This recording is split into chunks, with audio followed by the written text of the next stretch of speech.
13th for final round. We managed to corner some people here. We've got Miller, we've got the General in the house. The General is telling us we should definitely be having a good chat with you. Yeah. So, leaders. I spoke to him earlier on, and I know Forrester. I know what he's like. He's a tough kid. He's strong. If you're trying to match him for power, that's the last thing you do. If you've got boxing IQ, you've got some boxing ability, and pace, that gets you the win. But what happens with fighters, his ego jumps in. Yeah. He hits you hard. You think, I'm going to give him back. You've got to think game plan, because that's a good fight. You know, the kid's decent, but he's not special. You think, oh my God, I've got to get a job here. For you, it's about belief. I think, have they changed it from a 10 round to an 8 round for you? Apparently they're trying to change it to a 8 rounder, but I prefer the 10. But if it's 8, so that was the original agreement. Originally, it should have been a 10 agreement round. was a 10 rounder. Yeah. And is there any reason around that why? Yeah. Can't ask me. I'm gonna still press for a 10. And what would you think? Why do you think they've done that? They know he's gonna slow it down towards the end and not have 10 rounds strong. So.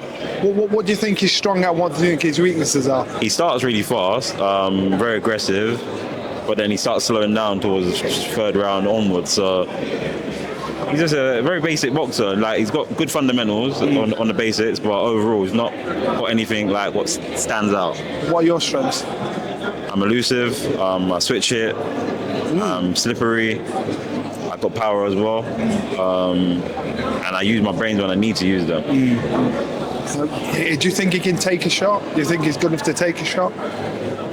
He hasn't really been tested. He's not been in any 50-50 fights as a pro. With 10-ounce gloves, when you get hit, it's going to hurt. It's different. He hasn't been hit by anyone. Yeah. My advice would don't get greedy, because you might find you're slick enough and you're fast enough to find the target. When you find the target, you're going to think, I'm going to take 3 shots instead of 2 shots. And then what you do is you leave yourself in the pocket, and he might be able to take a shot, but you're thinking, I can get this out easy. Yeah. You've got to think smart about what you're doing. Yeah, you have to think smart. That's boxing for you. You can't get too greedy and get too eager. I've seen many people drop someone first round and then end up getting stopped later on in the fight. So it's not about jumping the gun, but I'll box smart, listen to my coaches, and get the job done. Have you had ample notice for this fight? Not too much, but I was in the gym anyway. I was training throughout Christmas already. About a few weeks notice. Should be a good one. Dedication. Should be a good one. Training for Christmas. It's dedication. You're hungry. You're hungry. You can't be one of them fighters that after fights drifts off, puts weight and then comes back down, because you lose opportunities. Got to be ready at all times. So 9 to 5, right? Yeah. So 9 to 5. Did you have Christmas dinner though? I had a little bit, but I'm not really a foodie anyway, so I'm alright. No, I'm not a foodie. What do you walk around at? The highest I've been walking around 99, but I'm like 94, 93. Yeah, well, you've got, is it 10 fights now, 8 wins? How many fights? Yeah, this is my 11th fight, Where would you rank him amongst the levels of opponents you've had? Toughest today, or have you had tougher fights? I haven't been in a tough fight, so it could be the toughest based on his style. I haven't faced someone in the pro ranks exactly like his style, so maybe it could be. What's your amateur pedigree? 50-50. I kind of had a stop and start. I broke my hand a couple of times. A lot of like pull-outs. I've done a couple of championships, fought finals, won King of the Ring. Yeah, it was very like 50-50. Amateurs, I didn't really enjoy it. I felt like it was too short, and it was kind of like I didn't like the gloves. The shape Sounds of the familiar, gloves. man. Sounds familiar. Sounds familiar. That's not really my thing. Hey, how many fights did you have? 14 or so, not a lot. But more than me. Most of my experience was in sparring. Like, I got dragged into sparring pros quite early, and then since then I've just been going from camp to camp and learning. What's the biggest name sparring partner you've been with? Usyk, probably. AJ. Wow. Dank Dubois. That's what everyone. How did you find Usyk sparring with him? Very, very smart. He's like 2-3 steps ahead. Yeah. So he's setting up like something where you didn't even see coming, but you learn off of it. So every time I was out in Poland for a few weeks, about 4 weeks, 5 weeks. So I was just learning, taking it in, seeing how he does camp, training camp, what he does outside of the gym. Yeah, very, very smart. How about the sparring with AJ? How was that? He's powerful. That was very good as well. So the danger with Usyk was his boxing, his chest. Yeah. AJ was a boxing power. But with AJ, I was southpaw. I was boxing southpaw only because I was helping him with Otto Wallen fight.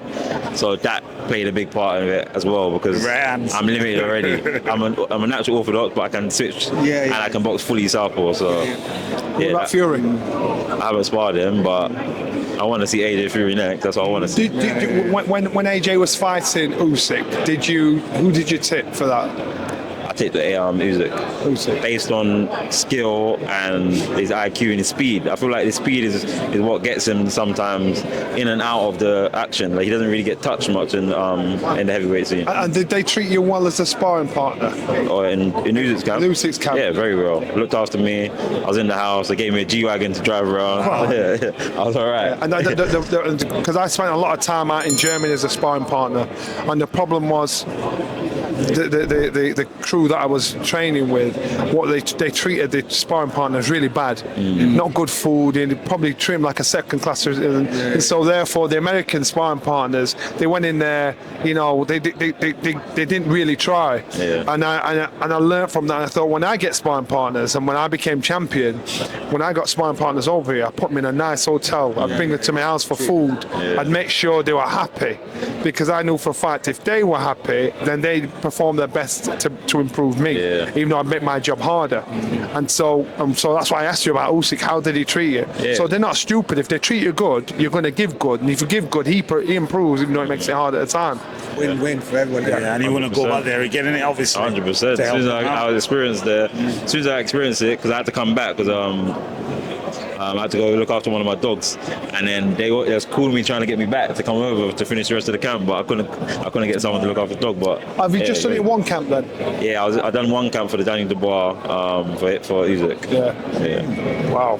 Wicked, man. What's it like sparring with Dubois?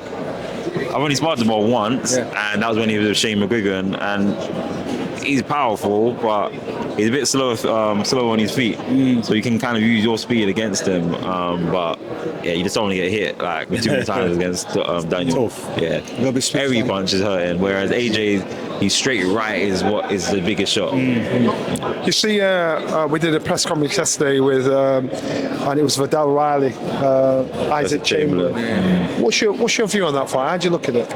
It's a hard one because I sparred Chamberlain like probably over 100 rounds, and me and him know each other well. I like Isaac. Yeah, he's a good guy. But with Vidal, I've always rated him skill-wise, very good, slick, doesn't punch as much, I don't think.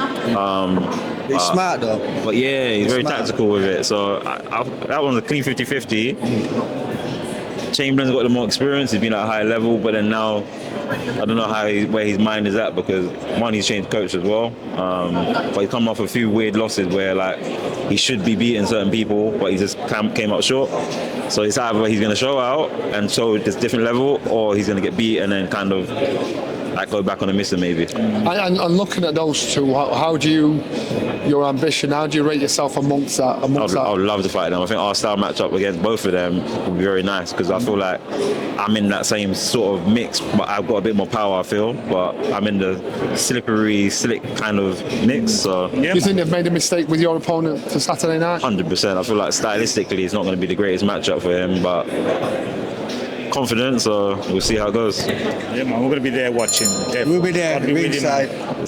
Yeah, I'm looking forward to it. Excited. I'm looking forward to it. Listen, this is part one. I'm going to chat to this young man after the fight. After the fight. Yeah? Yes. Respect. Yes. 30 final round. Hit the button and subscribe.